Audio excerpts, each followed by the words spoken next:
১৯ বছর পর কলকাতায় ফিরলেন বিতর্কিত লেখিকা তসলিমা নাসরিন। শুক্রবার দমদম বিমানবন্দরে পৌঁছান তিনি। উৎসুক জনতাকে ধন্যবাদ জানিয়ে কলকাতা ফিরতে পেরে খুবই ভালো লাগছে বলে জানান তিনি। শনিবার কলকাতার রবীন্দ্র সদনে সেকুলার মিশন অনুষ্ঠানে যোগ দেওয়ার কথা রয়েছে তসলিমা নাসরিনের।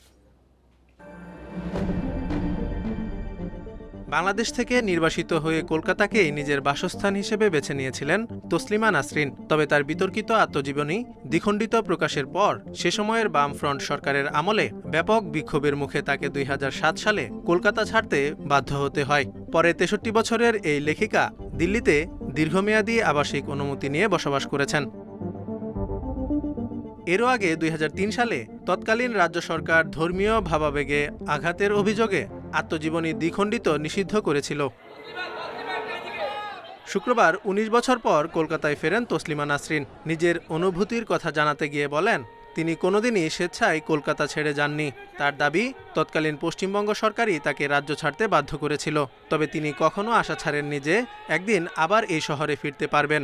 তার কথায়, বছরের পর বছর কেটে গিয়েছে, সরকার বদলেছে, কিন্তু এতদিন সেই দরজা আর খোলেনি।